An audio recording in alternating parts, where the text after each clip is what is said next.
आज हम पढ़ेंगे श्रीमद् भागवत गीता, गीता प्रेस गोरखपुर, अध्याय नंबर 5, श्लोक नंबर 7।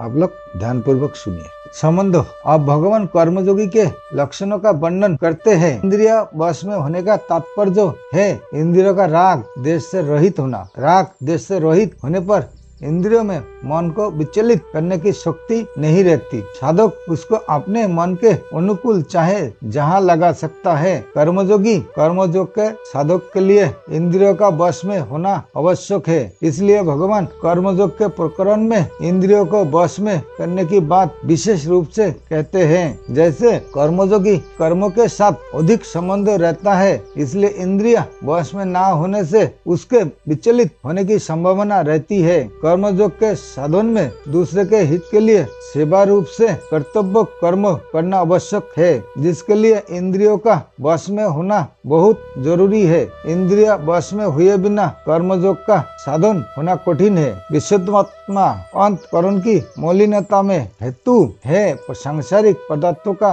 महत्व। जहाँ पदार्थों का महत्व रहता है वही उनकी कामनाएं रहती है। साधक निष्काम तभी होता है जब उसके अंतकरण में सांसारिक पदार्थों का महत्व नहीं रहता। जब तक पदार्थों का महत्व है तब तक वह निष्काम नहीं हो सकता। एक परमात्मा प्राप्ति का दृढ़ उद्देश्य होने से अंतकरण की जितनी जल्दी और जैसी शुद्धि होती है उतनी जल्दी और वैसी शुद्धि दूसरे किसी अनुष्ठान से नहीं होती। इसलिए कर्मयोग में एक उद्देश्य होने की जितनी महिमा है उतनी किसी की नहीं। विजेत्मा, कर्मयोग में शरीर के सुख आराम का त्याग करने की बड़ी भारी आवश्यकता है। अगर शरीर से अलस्य प्रमाद होगा तो कर्मयोग का अनुष्ठान नहीं हो पाएगा। अंत यहाँ भगवान ने शरीर को वश में करने की बात कही है। सर्वभूतामा कर्मयोगी को संपूर्ण प्राणियों के साथ अपनी एकता का अनुभव हो जाता है। जैसे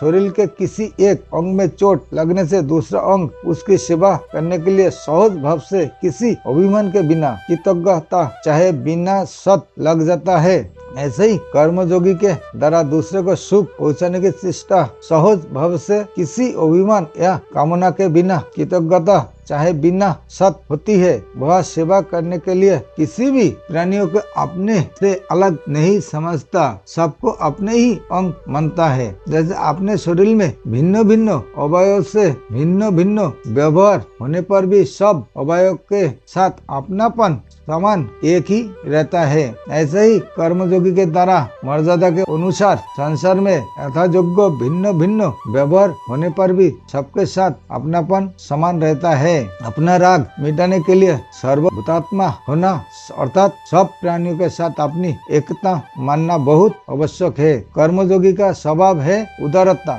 सर्वभूतात्मा हुए बिना उदारता नहीं आती। विशेष बात, क्रिया और पदार्थों के साथ हम निरंतर नहीं रह सकते और वे हमारे साथ निरंतर नहीं रह सकते। कारण यह है कि क्रिया और पदार्थों में निरंतर परिवर्तन होता है, पर हमारे में स्वरूप में कभी परिवर्तन नहीं होता। इसलिए क्रिया और पदार्थों निरंतर हमारा त्याग कर रहे हैं। हम भी इसका त्याग करके ही मुक्ति पा सकते हैं, परम शांति पा सकते हैं। इसके साथ रहकर हम मुक्ति परम शांति नहीं पा सकते, क्योंकि इसके साथ रहने का हमारा स्वभाव नहीं है और हमारे साथ रहने का इसका स्वभाव नहीं है। इसलिए क्रिया और पदार्थों को दूसरे की सेवा में लगाना है। दूसरे की सेवा में लगाना हमारी महत्ता नहीं है, प्रस्तुत वास्तविकता है। जो वास्तविकता होती है वह सहज होती है, अर्थात उसमें परिश्रम और अभिमान नहीं होता। अवास्तविकता में ही परिश्रम और अभिमान होता है। क्रिया और पदार्थ दूसरों की सेवा में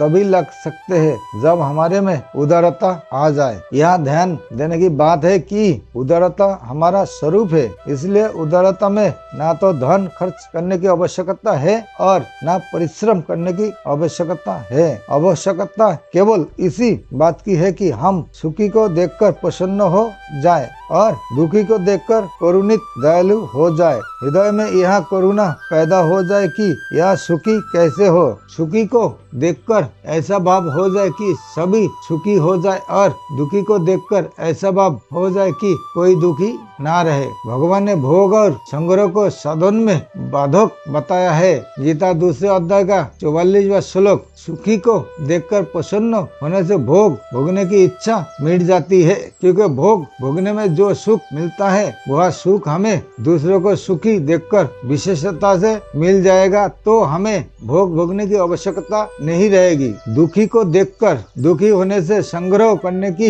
इच्छा मिट जाती है, क्योंकि अपना दुख मिटाने के लिए जिन वस्तुओं का हम संग्रह करते हैं और व्यय करते हैं वे सब दूसरे का दुख दूर करने में लग जाएगी। जैसे अपने पर कोई दुख आने से हम उसे दूर करने की चेष्टा करते हैं, ऐसे ही दूसरे को दुखी देखकर अपनी शक्ति के अनुसार उनका दुख दूर करने की चेष्टा होने लगेगी। प्रसन्नता और करुणा में एक विलक्षण रस है। वह रस क्रिया और पदार्थों से संबंध विच्छेद करके जीव को परमात्मा स्वरूप नित्य रस के साथ अभिन्न करा देता है। योग युक्त जितेंद्रिय, विशुद्धात्मा, विदितात्मा और सर्वभूतात्मा, इन चार पूर्वोक्त लक्षणों से युक्त जो कर्मयोगी है उसे ही यह योग युक्त कहा गया है। साधन में स्वाभाविक प्रवृत्ति होने में कारण है उद्देश्य और रुचि में भिन्नता। जब तक अंतःकरण में संसार का महत्व, तब तक उद्देश्य और रुचि का संग्रह प्राय मिटता नहीं।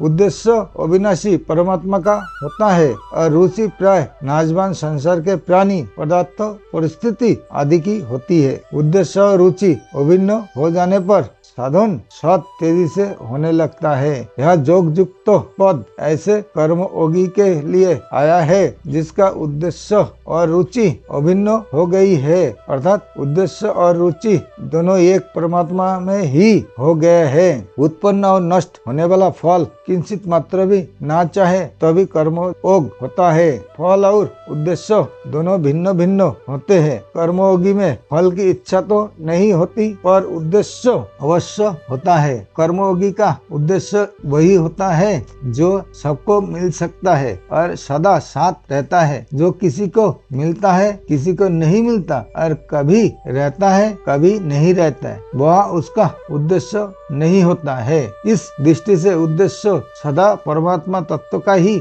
होता है। परमात्मा तत्व किसी कर्म, अभ्यास आदि का फल नहीं है। फल उत्पन्न और नष्ट होने वाला होता है, पर परमात्मा नित्य रहते हैं। उत्पन्न और नष्ट होने वाली वस्तु को कर्मयोगी चाहता ही नहीं, क्योंकि उसकी चाहना ही परमात्मा प्राप्ति में बाधक है। एकमात्र परमात्मा का ही उद्देश्य होने से कर्मयोगी को योग युक्त कहा गया है।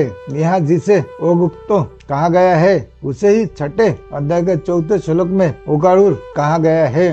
कुर्वनोपि न लिप्यते, कर्मयोगी कर्म करते हुए भी कर्म से नहीं बचता। कर्म के बंधन में हेतु है कर्म के प्रति ममता, कर्म के फल की इच्छा, कर्म जन्य सुख की इच्छा तथा उसका भोग और कर्तव्याभिमान। संसार में कर्म से कुछ न कुछ पाने की इच्छा ही बंधन में कारण है। किंचित मात्र भी पाने की इच्छा न होने के कारण कर्मयोगी कर्म करते हुए भी उनसे बचता नहीं, अर्थात उसके कर्म अकर्म हो जाते हैं। साक्ष्य योगी तो गुणेषु वर्तन्ते, गुण ही गुणों में बरत रहे हैं ऐसा मानकर कर्मों से नहीं बचता, पर कर्मयोगी पर हित के लिए कर्म करते हुए भी कर्मों से नहीं बचता। केवल दूसरे के लिए कर्म किए जाने से उसके कर्म भी गुना गुणेषु वर्तन्ते की तरह ही हो जाते हैं। यहाँ ओपी पद में एक भाव यह भी है कि कर्मयोगी कर्म करते समय तो निलिप्त है ही,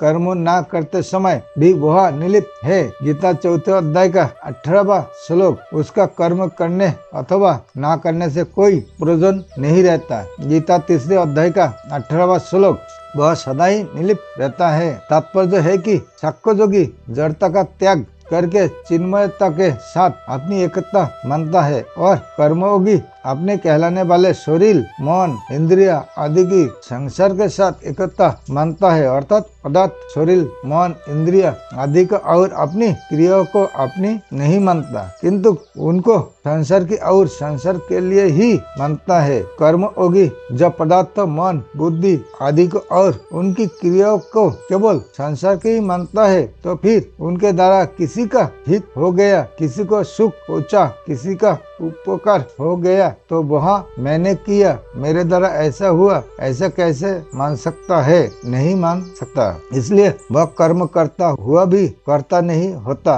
अर्थात कर्मों से लिप्त नहीं होता। परिशिष्ट भाव शरीर, इंद्रिया और अंतःकरण में संबंध विच्छेद होने के कारण जब कर्मयोगी को संपूर्ण प्राणियों के साथ अपनी एकता का अनुभव हो जाता है, तब कर्म करते हुए भी उसमें कर्तापन नहीं रहता। कर्तापन न रहने से उसके द्वारा होने वाले कर्म बंधनकारक नहीं होते। गीता 18वें अध्याय का 17वां श्लोक। नमस्कार।